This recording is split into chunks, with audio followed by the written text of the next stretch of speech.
सभी का एक बार फिर से स्वागत और अभिनंदन। अपनी श्रद्धा, भक्ति और विश्वास को बनाए रखें। इस संदर्भ में हम चर्चा करेंगे कि भक्ति में एक निष्ठता, गुरु आदेश, गुरु वाक्य, गुरु मंत्र में एक निष्ठ श्रद्धा, भक्ति और विश्वास, इसको उदाहरण स्वरूप हम अपने इर्द गिर्द देखें, समझें और उससे प्रेरित होकर अपने जीवन में परिवर्तन लाएं और अपना आत्म कल्याण करें। इसके लिए हम समकालीन एक संस्था की क्रियाकलापों का उदाहरण लेंगे जिसका नाम है इस्कॉन। उसके संस्थापक श्रील प्रभुपाद भक्ति वेदांत स्वामी, जिन्होंने अपनी नई उम्र में मात्र एक बार गुरु के सानिध्य में उनका एक आदेश अपने चित्त में धारण करके और एक मंत्र को अपनी श्रद्धा, भक्ति, विश्वास का केंद्र बनाकर सारे विश्व में इस मंत्र का और श्रीमद् भागवत के महात्म का और भगवान श्री कृष्ण और राधा रानी की महत्ता का ऐसा डंका बजाया है जो आश्चर्यचकित करने के लिए काफ़ी है। सैकड़ों देशों में इस्कॉन मंदिरों की स्थापना और भव्यता और उसका अनुशासन, उसकी व्यवस्था देखते ही बनती है।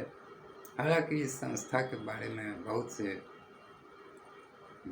कुछ विरोधाभासी आलोचनाएं यदा कदा सुनने में आती रहती हैं, जो कि एक व्यर्थ का प्रयास है। हमें अपनी श्रद्धा, भक्ति और विश्वास के अनुसार किसी भी वस्तु, व्यक्ति या संस्थान को हम विश्लेषित कर सकते हैं, उसका अध्ययन कर सकते हैं, लेकिन किसी के द्वारा इंगित किए जाने पर या इतनी बड़ी संस्था में कहीं एकाध विभ्रांतियाँ दिखाई देने पर उसके उद्देश्यों के बारे में इतनी जल्दी नकारात्मकता हमें अपने मन में नहीं लानी चाहिए, जो कि कभी कभी हमारे सामने आ जाती है। तो इन सब बातों से हम प्रभावित न हों, अपनी श्रद्धा, भक्ति और विश्वास को बनाए रखें। और हम उदाहरण स्वरूप इस संस्था को लें जिसने सिर्फ एक मंत्र, महामंत्र हरे कृष्ण कृष्ण कृष्ण हरे हरे, हरे राम राम राम हरे हरे को आधार बनाकर सारे विश्व में श्रीमद् भागवत और सनातन धर्म का झंडा फहराया है। इसके बाद हम एक और उदाहरण लेंगे। शांति कुंज हरिद्वार में जिसका मुख्यालय है, गायत्री संस्थान का, जो गायत्री परिवार के नाम से सर्वत्र विदित है और हम उसको जानते हैं, समझते हैं और हमारे इर्द गिर्द उसके बहुत से समर्थक, भक्त, विश्वासी, श्रद्धालु पाए जाते हैं। तो सिर्फ एक मंत्र, गायत्री मंत्र के अवलंबन से पंडित आचार्य श्री राम शर्मा जी ने इस इतनी बड़ी संस्था को स्थापित किया और इसके आध्यात्मिक क्रियाकलाप हमारे देश में सर्वत्र होते रहते हैं और विदेशों में भी इसकी शाखाएं हैं। इसी प्रकार हम अगर अपने इर्द गिर्द देखें तो बहुत सी संस्थाएं हैं जो सिर्फ एक उद्देश्य को लेकर एक विचारधारा को लेकर, एक मंत्र को लेकर बहुत बड़ी संस्था का रूप ले चुकी हैं। और एक व्यक्ति जो अपने व्यक्तिगत प्रयास, विश्वास, श्रद्धा, भक्ति के दृढ़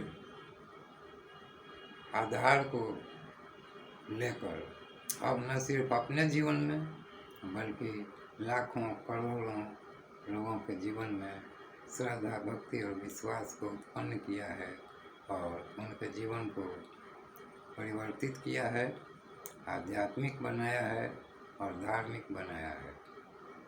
वैसे आलोचनात्मक बातें तो विरोधाभासी विचार हमेशा से आते जाते रहते हैं, लेकिन हमें समझना चाहिए कि संशयात्मा विनश्यति। अगर आपका विश्वास ही डगमगा गया, आप संशय में पड़ जाएंगे, तो जीवन में कोई भी कार्य आपका साधित नहीं होगा, सफल नहीं होगा। इसीलिए हम अपने विश्वासों में, अपने श्रद्धा भक्ति में सुदृढ़ बने रहें।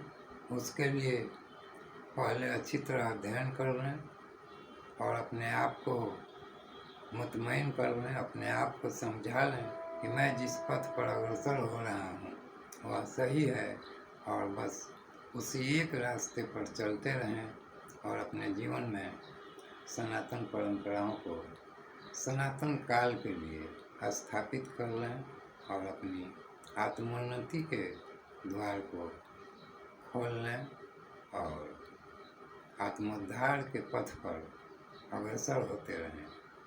तो सज्जनों, इस वीडियो में मेरे कहने का तात्पर्य यह था कि हम कुछ उदाहरणों को लेकर अपनी श्रद्धा, भक्ति और विश्वास के अनुसार किसी भी सनातन वैदिक मंत्र या किसी भी साहित्य या पुस्तक, ग्रंथ, साहित्य को आधार बनाकर अपने जीवन में आध्यात्मिक अभ्यास को प्रारंभ करें, दृढ़ करें, स्थापित करें और स्वयं भी एक प्रेरणा स्रोत बने, जिससे अन्य लोग भी जो बहुत से कमज़ोर चिंतन मनन के कारण बार बार अपने पथ से डिग जाते हैं या किसी आलोचना समालोचना के कारण आध्यात्मिक पथ से विमुख हो जाते हैं, अविश्वासी जैसा आचरण करने लगते हैं या अपने वक्तव्यों में